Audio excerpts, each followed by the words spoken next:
केरल का कूड़ा था साइनाइड केस। 14 साल, 6 मौतें और एक परिवार, एक औरत जिस पर किसी को शक नहीं हुआ।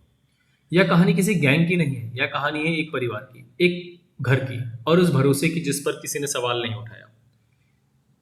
केरल कोझिकोड इलाका, एक छोटा सा गांव कूड़ाथाई। यहाँ ज्यादातर लोग एक दूसरे को जानते हैं, शांत जगह, पढ़े लिखे लोग, कोई क्राइम हॉटस्पॉट नहीं।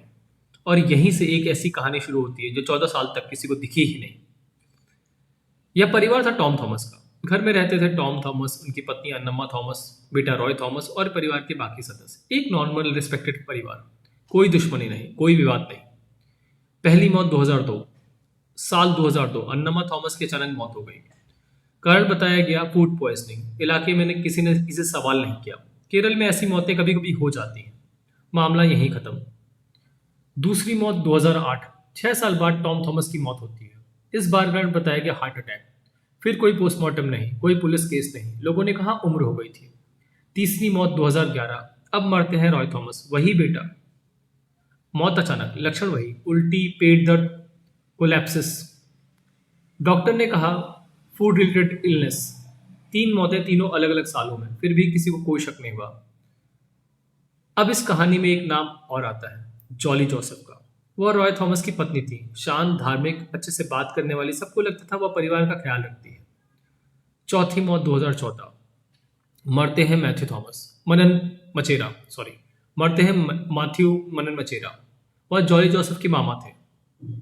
वह भी खाना खाने के बाद बीमार पड़ते हैं और उनकी मौत हो जाती है। कारण नेचुरल कॉज।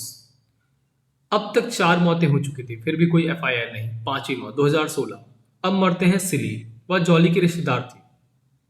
वही पैटर्न, खाना, उल्टी, कोलैप्स, मौत। डॉक्टर्स ने कहा फिर फूड पॉइजनिंग का केस है।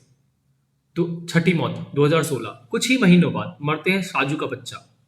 बच्चे की मौत सबको हिला देती है, लेकिन फिर भी कह दिया गया नेचुरल कॉम्प्लिकेशंस। शक पहली बार कैसे हुआ? इतने सालों बाद एक आदमी सवाल उठाता है, साजू। वह परिवार का सदस्य था। उसने नोटिस किया हर मौत में जॉली जोसेफ मौजूद थी। हर बार खाना वही परोसा गया, खाना उसी ने परोसा, और हर बार पोस्टमार्टम वही नहीं हुआ। साजू ने पुलिस से शिकायत की। जांच शुरू होती है 2019। साल 2019, केरला पुलिस मामले को खोलती है, बॉडीज को एक्सह्यूमन करती है। केरला पुलिस मामले को खोलती है, बॉडीज को एक्सह्यूमन के लिए निकाला जाता है, फॉरेंसिक टेस्ट होते हैं। सबसे बड़ा खुलासा, रिपोर्ट में सामने आता है साइनाइड पॉइजनिंग। 6 में से कई बॉडीज में साइनाइड के ट्रेसेस मिलते हैं। अब यह साफ हो जाता है ये नेचुरल मौतें नहीं है। 2019 में जॉली जोसेफ को गिरफ्तार किया जाता है। पूछताछ में वो कबूल करती हैं, उसने साइनाइड मिलाया खाने और ड्रिंक्स में, सालों तक, एक एक करके। मकसद प्रॉपर्टी और कंट्रोल। वो प्रॉपर्टी पे पूरा कंट्रोल चाहती थी। साइनाइड कहाँ से आया? इन्वेस्टिगेशन से पता चला जॉली ने साइनाइड खरीदा था एक गोल्ड स्मिथ से।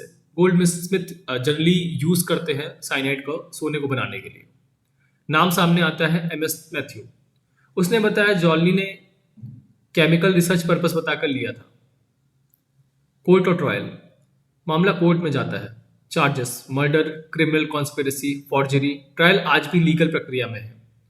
यह केस इतना डरावना क्यों है? क्योंकि कोई धारदार हथियार नहीं था, कोई वॉयलेंस नहीं दिखा, कोई फाइट नहीं हुई, सब कुछ खाने की थाली में भरोसे के साथ। 14 साल तक कोई नहीं समझ पाया। आखिरी बात, कूड़ाथाई केस हमें यह नहीं सिखाता कि कैसे कोई मारता है, यह सिखाता है कि कैसे भरोसा सबसे खतरनाक हथियार बन जाता है। और कभी कभी अपराध चीखता नहीं, वह चुपचाप रसोई से शुरू होता है।